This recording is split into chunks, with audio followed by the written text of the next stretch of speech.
So hi friends, welcome to our channel. Friends, మనకి training అనేది ఇచ్చి పర్మనెంట్ జాబ్స్ని ప్రొవైడ్ చేసే విధంగా విద్యుత్ సంస్థలో ఖాళీగా ఉన్నటువంటి పర్మనెంట్ ఆఫీసర్ స్థాయి పోస్టులకి సంబంధించి ఒక బంపర్ రిక్రూట్మెంట్ నోటిఫికేషన్ అనేది అధికారికంగా అయితే రిలీజ్ చేయడం జరిగింది. ఈ యొక్క పోస్టులకి ట్రైనింగ్లో వచ్చేసరికి 50,000. సో ఇక ట్రైనింగ్ అనేది కంప్లీట్ అయిన తర్వాత మంత్లీ వచ్చేసరికి 1 lakh వరకు కూడా శాలరీ అనేది రావడం జరుగుతుంది గైస్. ఎలాంటి ఎక్స్పీరియన్స్ అనేది కూడా ఉండాల్సినటువంటి అవసరం అయితే లేదు. ఈ విధంగా ఇక నోటిఫికేషన్కి సంబంధించి కంప్లీట్ డీటెయిల్స్ అన్నిటిని కూడా ఈ యొక్క వీడియోలో డిస్కస్ అయితే చేద్దాం. సో ఎవరు కూడా స్కిప్ అయితే చేయదు గైస్. ఫస్ట్ టైం మన ఛానల్ని విజిట్ చేస్తున్నట్లయితే కనుక సబ్స్క్రైబ్ అయితే చేసుకుని బెల్ ఐకాన్ కూడా యాక్టివేట్ చేసి పెట్టుకోండి. ఇంకా ఎవరైనా వీడియోని లైక్ చేయనట్లయితే కనుక డెఫినెట్గా వీడియోని లైక్ చేసేటువంటి ప్రయత్నం అయితే చేయండి guys. Okay, let's start the video.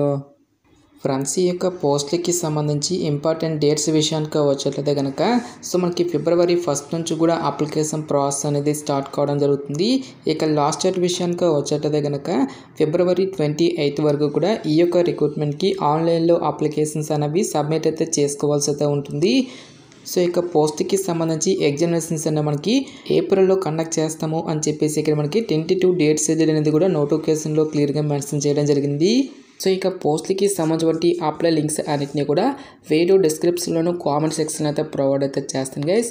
Next ఈ యొక్క వేకెన్సీస్కి ఎవరెవరు అప్లై చేసుకోవచ్చు అని చూసుకున్నట్లయితే కనుక ఆల్ ఇండియన్ నేషనల్ సిటిజన్స్ అందరికీ కూడా మనకి ఈక్వల్ ఛాన్సెస్ అనేవి ఇవ్వడం జరిగింది. అంటే మీరు ఏ స్టేజ్కి చెందిన వారైనా సరే both male and female candidates ఇద్దరు కూడా ఈ యొక్క రిక్రూట్మెంట్కి ఆన్లైన్లో అప్లై అనేది చేసుకోవచ్చు. గాయస్, మనకి ఈ యొక్క నోటిఫికేషన్ ద్వారా టోటల్గా 2 డిఫరెంట్ టైప్స్ ఆఫ్ వేకెన్సీస్ని రిక్రూట్మెంట్ అనేది చేయడం జరుగుతుంది. ఫస్ట్ ఆఫ్ ఆల్ ఇక పోస్ట్లకి సెలెక్ట్ అయినటువంటి క్యాండిడేట్స్కి ఇనీషియల్గా మనకి 1 year పాటు కూడా ట్రైనింగ్ అనేది ఇవ్వడం జరుగుతుంది. సో ఇక్కడ ట్రైనింగ్ పీరియడ్లో వచ్చేసరికి పోస్టులను బట్టి ఒక్కొక్క రకమైనటువంటి పే స్కేల్ అనేది మనకి పే చేయడం జరుగుతుంది. ఇంజనీర్ ట్రైనింగ్ ఉద్యోగులకు వచ్చేసరికి ట్రైనింగ్ పీరియడ్లో మనకి మంత్లీ వచ్చేసరికి 50,000 వరకు కూడా మంత్లీ శాలరీ అనేది పే చేయడం జరుగుతుంది గైస్. నెక్స్ట్ సూపర్వైజర్ ట్రైనింగ్ ఉద్యోగులకు వచ్చేసరికి ట్రైనింగ్ పీరియడ్లో మనకి 32,000 వరకు కూడా పర్ మంత్ శాలరీ అనేది పే చేయడం జరుగుతుంది. ఎవరైతే ఇక సక్సెస్ఫుల్గా ఈ యొక్క ట్రైనింగ్ అనేది కంప్లీట్ చేసినటువంటి క్యాండిడేట్స్కి ఇదే సంస్థలో మీకు పర్మనెంట్ జాబ్ అనేది ఇవ్వడం జరుగుతుంది. ఈ యొక్క పోస్ట్లకి సెలెక్ట్ అయినటువంటి క్యాండిడేట్స్కి ఇంజనీర్ ట్రైనింగ్ ఉద్యోగులకు వచ్చేసరికి అన్ని అలవెన్సెస్ కలుపుకుంటే దాదాపుగా మనకి 1 lakh వరకు కూడా మంత్లీ శాలరీ అనేది రావడం జరుగుతుంది. సో ఇక్కడ మనకి CTC అనేది ఇవ్వడం జరిగింది. 12 lakhs per annum salary package అనేది వీళ్ళైతే ఆఫర్ అయితే చేయడం జరుగుతుంది. సో మంత్లీ క్యాల్కులేట్ చేసుకున్నట్లయితే కనుక దాదాపుగా మనకి 1 lakh వరకు కూడా శాలరీ అనేది రావడం జరుగుతుంది. నెక్స్ట్ సూపర్వైజరీ ట్రైనింగ్ ఉద్యోగులకి కూడా మనకి 7.5 lakhs వరకు కూడా పర్ annum శాలరీ ప్యాకేజ్ అనేది వీళ్ళైతే ఆఫర్ అనేది చేయడం జరుగుతుంది. సో మంత్లీ క్యాల్కులేట్ చేసుకున్నట్లయితే కనుక దాదాపుగా మనకి 60,000కి పైగానే మనకి శాలరీ అనేది రావడం జరుగుతుంది గైస్. సో పోస్టుల వారిగా వేకెన్సీస్కి సంబంధించిన డీటెయిల్స్ కనుక చూసుకున్నట్లయితే కనుక సో ఇక్కడ మనకి డిఫరెంట్ డిసిప్లిన్స్లలో ఖాళీగా ఉన్నటువంటి పర్మనెంట్ ఇంజనీర్ ట్రైనింగ్ ఉద్యోగులతో పాటు సూపర్వైజర్ ట్రైనింగ్ అనేటువంటి ఈ యొక్క ఉద్యోగాలను అయితే రిక్రూట్మెంట్ అనేది చేయడం జరుగుతుంది గైస్. సో ఇక్కడ మనకి ఏ క్యాస్ట్ వరకు ఎన్నెన్ని వేకెన్సీ అనేవి కేటాయించినటువంటి డీటెయిల్స్తో పాటు ఏ ట్రేడ్స్లలో ఎన్నెన్ని వేకెన్సీ అనేవి కేటాయించినటువంటి కంప్లీట్ డీటెయిల్స్ అన్నిటిని కూడా మనకి ఇక్కడ నోటిఫికేషన్లో ఇవ్వడం జరిగింది. అన్ని క్యాస్ట్ల వరకు కూడా వేకెన్సీ అనేవి కేటాయించడం జరిగింది గైస్. లైక్ మనకి జనరల్, ఎకనామికల్లీ వీకర్ సెక్షన్ క్యాండిడేట్స్తో పాటు OBC, SC, ST ఇంక్లూడింగ్ మనకి PWD క్యాండిడేట్స్కి కూడా మనకి ఇక్కడ సపరేట్గా వేకెన్సీ అనేవి కేటాయించడం జరిగింది. ఇంజనీర్ ట్రైనింగ్ ఉద్యోగులు వచ్చేసరికి టోటల్గా మనకి 150 వేకెన్సీస్. నెక్స్ట్ ఇక్కడ మనకి సూపర్వైజర్ ఉద్యోగులు వచ్చేసరికి టోటల్గా మనకి 250 నెంబర్ ఆఫ్ వేకెన్సీస్ని రిక్రూట్మెంట్ అనేది చేయడం జరుగుతుంది. అన్ని క్యాస్ట్ల వరకు కూడా వేకెన్సీ అనేవి కేటాయించడం జరిగింది కాబట్టి సో క్వాలిఫికేషన్ ఉన్నటువంటి ప్రతి ఒక్క క్యాండిడేట్ కూడా ఈ యొక్క రిక్రూట్మెంట్కి అప్లై అనేది చేసుకోండి. సో ఇక పోస్ట్లకి సెలెక్ట్ అయినటువంటి క్యాండిడేట్స్కి మనకి జాబ్ పోస్టింగ్ అనేది ఎక్కడ ఉంటుంది అని చూసుకున్నట్లయితే కనుక తెలంగాణ అభ్యర్థులకు వచ్చేసరికి మన యొక్క హైదరాబాద్లోను, ఆంధ్రప్రదేశ్ అభ్యర్థులకు వచ్చేసరికి విశాఖపట్నంలో ఈ యొక్క పోస్టులకి సంబంధించి జాబ్ పోస్టింగ్ అనేది ఉంటుంది కాబట్టి సో ఎవరు కూడా ఈ యొక్క ఛాన్స్ అనేది మిస్ అనేది చేసుకోవద్దు గైస్. సో పోస్టుల వరకు ఎసెన్షియల్ ఎడ్యుకేషనల్ క్వాలిఫికేషన్తో పాటు ఏజ్ లిమిట్ విషయానికి వచ్చేట్లయితే కనుక సో 2 రకాల ఉద్యోగాలకి కూడా మీకు మినిమం ఏజ్ అనేది 18 years అయితే కంప్లీట్ అయి ఉండాలి. జనరల్ అభ్యర్థులు వచ్చేసరికి 27 years వరకు కూడా అప్లై అనేది చేసుకోవచ్చు. నెక్స్ట్ మనకి క్యాస్ట్ వారిగా కూడా ఏజ్ రిలాక్సేషన్స్ అనేవి అప్లికేబుల్ అనేవి అవుతాయి కాబట్టి OBC క్యాండిడేట్స్ వచ్చేసరికి 30 years వరకు, SC ST క్యాండిడేట్స్ వచ్చేసరికి 32 years, నెక్స్ట్ PWD క్యాండిడేట్స్ వచ్చేసరికి 37 years వరకు కూడా అప్లై చేసుకోవడానికి ఛాన్స్ అనేది కల్పిస్తూ ఉన్నారు. నెక్స్ట్ ఎసెన్షియల్ ఎడ్యుకేషనల్ క్వాలిఫికేషన్ కనుక చూసుకున్నట్లయితే కనుక సూపర్వైజరీ ట్రైనీ ఉద్యోగులకు వచ్చేసరికి ఎవరైతే మెకానికల్, ఎలక్ట్రికల్, సివిల్, ఎలక్ట్రానిక్స్ అనేటువంటి ఈ యొక్క బ్రాంచెస్లలో మినిమం 65% మార్కులతో ఫుల్ టైం రెగ్యులర్ డిప్లొమా అనేది ఎవరైతే కంప్లీట్ చేసినటువంటి క్యాండిడేట్స్ ఉంటారో వాళ్ళు మాత్రమే ఈ యొక్క జాబ్స్కి అప్లై చేసుకోవాల్సి అయితే ఉంటుంది. నెక్స్ట్ ఇంజనీర్ ట్రైనీ ఉద్యోగులకు వచ్చేసరికి ఎవరైతే mechanical, electrical, civil, electronics, chemical, metallurgy అనేటువంటి ఈ యొక్క బ్రాంచెస్లలో BA ఆర్ బీటెక్ కానీ MA ఆర్ MTech అనేది ఎవరైతే కంప్లీట్ చేసినటువంటి క్యాండిడేట్స్ ఉంటారో వాళ్ళందరూ కూడా ఈ యొక్క జాబ్స్కి అప్లై అనేది చేసుకోవచ్చు. నెక్స్ట్ ఇక్కడ మనకి పోస్ట్ గ్రాడ్యుయేషన్ చేసినటువంటి క్యాండిడేట్స్కి కూడా అప్లై చేసుకోవడానికి ఛాన్స్ అనేది కల్పిస్తూ ఉన్నారు గైస్. సో ఎవరైతే బిజినెస్ అడ్మినిస్ట్రేషన్, మేనేజ్మెంట్ అనేటువంటి ఈ యొక్క విభాగాలలో పోస్ట్ గ్రాడ్యుయేషన్ డిగ్రీ కంప్లీట్ చేసినటువంటి క్యాండిడేట్స్కి కూడా అప్లై చేసుకోవడానికి ఛాన్స్ అనేది కల్పిస్తూ ఉన్నారు. సో ఆ క్యాండిడేట్స్కి కూడా మనకి సపరేట్గా ఇక్కడ మనకి ఏజ్ లిమిట్ అనేది కూడా ఇవ్వడం జరిగింది అని చెప్పేసి ఇక్కడ మనకి జాబ్ డీటెయిల్స్లోనే క్లియర్గా మెన్షన్ చేయడం జరిగింది. సో ఇక్కడ మనకి బ్రాంచెస్ వైజ్గా మెయిన్ బ్రాంచ్తో పాటు సబ్ బ్రాంచెస్ అనేవి ఇవ్వడం జరిగింది.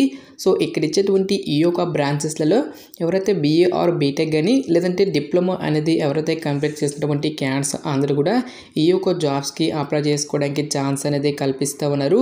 సో ఇక ఫుల్ PDF లింక్ అనేది వీడియో డిస్క్రిప్షన్లో ప్రొవైడ్ చేస్తాను కాబట్టి ఈ యొక్క నోటిఫికేషన్ అనేది డౌన్లోడ్ చేసుకొని ఈ యొక్క డీటెయిల్స్ అన్నిటిని కూడా ఒకసారి చెక్అవుట్ అయితే చేసి మీకు ఏ పోస్ట్కి అయితే ఎలిజిబిలిటీ అనేది ఉంటుందో సో ఆ యొక్క పోస్ట్కి మీరు అప్లై అనేది చేసుకోండి. నెక్స్ట్ ఈ యొక్క పోస్టులకి సంబంధించి అప్లికేషన్ ప్రాసెస్ విషయానికి వచ్చేటది కనుక ఓన్లీ ఆన్లైన్లోనే అప్లై చేసుకోవాల్సి అయితే ఉంటుంది.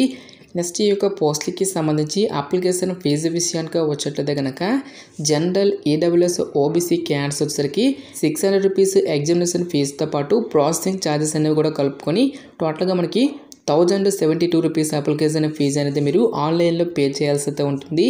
సో రిమైనింగ్ కేటగిరీకి చెందినటువంటి SC, ST, PWD, ex servicemen candidates ఎవరైతే ఉంటారో ఈ యొక్క క్యాండిడేట్స్కి ఎగ్జామినేషన్ ఫీజు నుంచి మనకి మినహాయింపు అనేది ఇవ్వడం జరిగింది.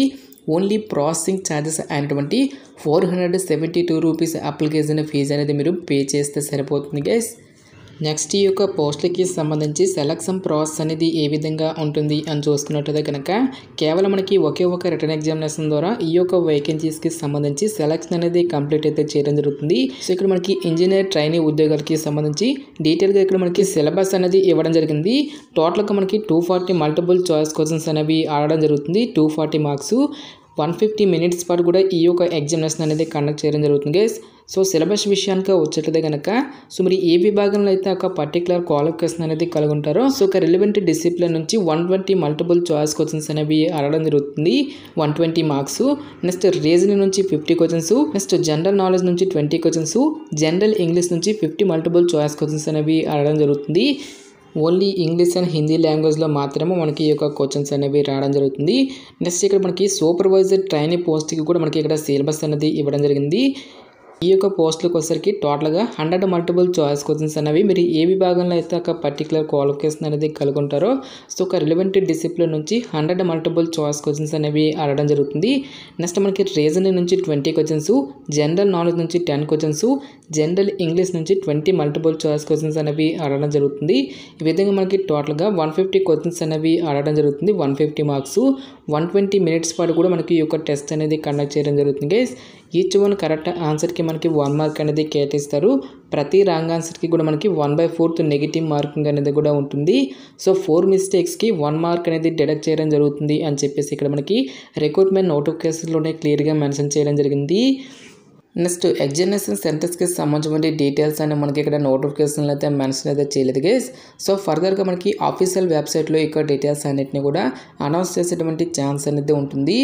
సో ఇక జాబ్ నోటిఫికేషన్ అనేది మనకి ఎక్కడి నుంచి వచ్చింది అని చూసుకున్నట్లయితే కనుక భారత్ హెవీ ఎలక్ట్రికల్ లిమిటెడ్ అనేటువంటి యొక్క కేంద్ర ప్రభుత్వ సంస్థ నుంచి ఆఫీషియల్గా రిలీజ్ అయినటువంటి యొక్క permanent engineer trainee and supervisor ఉద్యోగాలకి సంబంధించిన job notification details interest eligible candidates డెఫినెట్గా ఈ యొక్క రిక్రూట్మెంట్కి అప్లై అనేది చేసుకోండి. సో ఇక పోస్ట్లకి సెలెక్ట్ అయినటువంటి క్యాండిడేట్స్కి జాబ్ పోస్టింగ్ అనేది మన యొక్క సొంత స్టేట్స్లోనే ఉంటుంది కాబట్టి డెఫినెట్గా ఈ యొక్క రిక్రూట్మెంట్కి అప్లై అనేది చేసుకోండి. సో ఇక నోటిఫికేషన్కి సంబంధించిన లింక్స్ అన్నిటిని కూడా వీడియో డిస్క్రిప్షన్లోను కామెంట్ సెక్షన్ అయితే ప్రొవైడ్ అయితే చేస్తాను గైస్. ఇంకా ఈ యొక్క నోటిఫికేషన్కి సంబంధించి మీకు ఎటువంటి డౌట్స్ వచ్చినా సరే నాకు కామెంట్ సెక్షన్లో కామెంట్ అయితే చేయండి. ఎటువంటి మరిన్ని జాబ్ అప్డేట్స్ కోసం మన ఛానల్ని సబ్స్క్రైబ్ చేసుకుని బెల్ ఐకాన్ కూడా యాక్టివేట్ చేసి పెట్టుకోండి. సో ఇది ఫ్రెండ్స్ ఇవాల్టి వీడియో. రేపు మరొక మంచి జాబ్ అప్డేట్తో మళ్ళీ మీ ముందుకు రావడం జరుగుతుంది. Thanks for watching. Have a nice day.